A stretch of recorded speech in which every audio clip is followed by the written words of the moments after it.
Welcome sa Dries TV. Kung interesado ka sa ganitong news, huwag kalimutang isubscribe ang ating YouTube channel. Maraming salamat! Welcome back again sa ating YouTube channel mga kakimpaw, and sa update natin ito ang pag-uusapan natin ay tungkol sa mga importanteng kaganapan kina Kim and syempre kay Paula Avellino. Pero bago po ang lahat, maraming salamat sa inyong patuloy na pag-support at pagsubaybay sa mga daily update natin. Kaya naman bilang pasasalamat, narito po ang ilang napili kong komento patungkol ito sa naging previous update. Unang komento mula po ito kay Ginang Mila Carillo. Sabi niya, Ma'am dear, sana wag namang matuloy ang lakad ng Kim Pao. Kasi may gera sa ibang bansa kasi baka mahirap makapasok sa bansa kung may gera. Baka maipit ang tour ng Kim Pao. Sana wag naman Panginoong mangyari sa lakad ng Kim Pao. Gabayan mo po ang Kim Pao alang-alang sa trabaho ng Kim Pao. God knows. Ingat lagi, Kim Pao.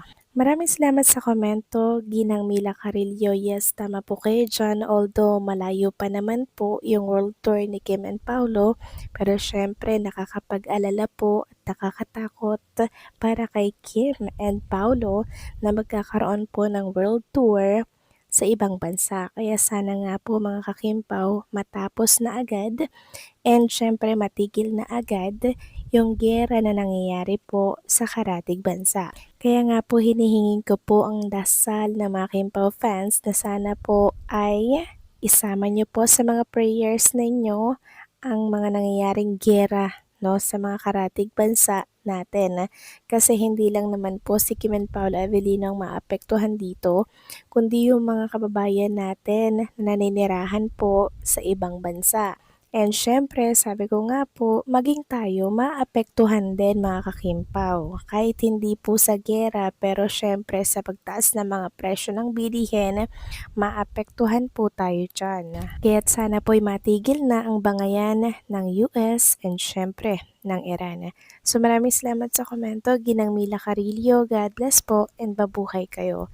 Next comment naman mula po kay Ginang Norma Dayag. Sabi niya dito, Dres TV Good PM, bakit wala si Kim sa Showtime? Well, if totoo napunta sila sa Baguio, para saan yun? Para sa Pinagbenga Festival? Well, I really true. Love it well, we just don't know what will happen to this tandem. If this will be failed relationship to Kimi, then you better skip movie Kimi and focus on your business, then don't close the door for yourself, for a better man, and this time not in showbiz. God bless you both, KP. So maraming salamat sa komento, Ginang Norma Dayag. So yung sa Pinagbenga Festival po, hindi pa po yun sure. Yun ay pinagdarasal lamang po ng ilang fans na sana nga po'y maimbitahan si Kim and Paulo sa naturang festival. So, yung tatalakayin natin ngayon nga ay ang tungkol nga po sa pagkawala ni Kimi sa It's Showtime ngayong araw po ng Lunes. Yun yung tatalakayin natin kung bakit wala po siya. Kasi marami pong nagtatanong mga kakimpaw kung ano daw po ang ganap ni Kim Chu. Bakit daw wala ito sa naturang programa? Kasi wala rin daw paramdam mga kakimpaw. So kahapon nagparamdam naman na siya po ay nasa flight, di po ba? Tapos hindi na po nasundan mga kakimpaw kung nakarating na ba siya ng Manila or nasaan ba siyang lugar, di ba?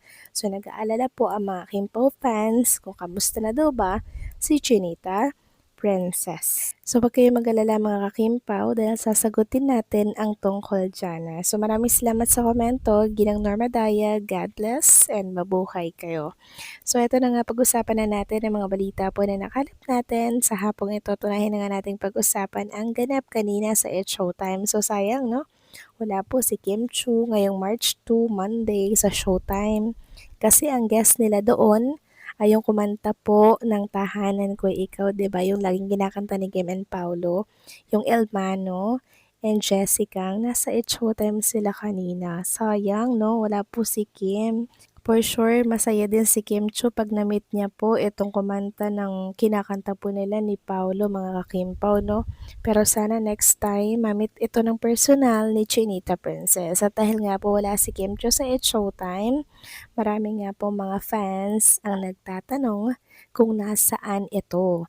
Sabi nga po ng isang account sa X, "Where are you mommy? Where are you papi?" Ang tanong ng mga anak-anakan na wala nabinlan ng biberon. Tiyabaw na. Nag-date pa inyong parentals. Tas sabi po ng isa mga kakimpaw dito, sabi niya dito, bakit ang tahimik ng hashtag Kimpaw ngayon?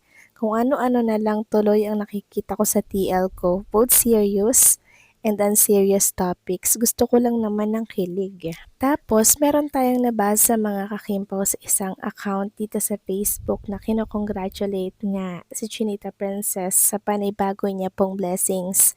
So, sigurado mga kakimpaw na meron na naman pong another endorsement na ginagawa si Kim kaya wala po siya sa It's Showtime. Ayun nga po dito, congrats Kim Chu, you deserve all the blessings. Grabe no, kahit di ko alam kung ano pa yung endorsement na bago niya, iko-congratulate ko na siya ngayon pa lang mga kakimpaw. Dahil syempre kahit sa kabila po ng kaliwat kanan na batikos sa kanya, ganun din kay Paulo, talaga naman pong parading may blessing si Kim and Paulo. And syempre nagbasa po ako mga kakimpaw na mga komento sa naturang post at may nabasa nga akong ganito. Baka sa ibang bansa siya, 'di ba? Sabi niya 12 hours flight. So from Cebu to Manila, ilang oras lang 'yun. Hindi po 'yun kakain mga kakimpaw ng 12 hours. Pero kung iba po ang pupuntahan niya na bansa, kakain po talaga 'yun ng 12 hours mula po sa Cebu. So ibig sabihin, nagmula si Kim sa Cebu papunta sa ibang bansa kasi kasama niya din po mga kakimpaw si Isaias. So, maaari mga kakimpaw na meron siyang endorsement shoot sa ibang bansa. Wow, grabe mga kakimpaw, no? Pero syempre, sa kabila po ng endorsement na yan mga kakimpaw or blessing niya, hindi pa natin matukoy kung ano, syempre nag-aalala po tayo mga kakimpaw dahil si Kim Chu po ay, 'di ba, nasa ibang bansa. Kung pagbabasehan natin yung sinabi po ng isang netizen dito na 12 hours daw yung nakalagay sa post ni Chinita Princess. Kasi alam naman natin mga kakimpaw na may nangyari pong kaguluhan, tensyon ngayon sa mga karatig nating bansa kaya hindi po safe talaga na mag-travel sa iba't ibang panig po ng mundo kahit sabihin na ay malayo naman, 'di ba? E paano kung may maligaw po, 'di ba, na mga racket na nagsisiliparan sa himpapawid, hindi po ba? Hindi natin kasi alam na ang mga pwedeng mangyari kaya better na mag-ingat na lang tayo, 'di ba?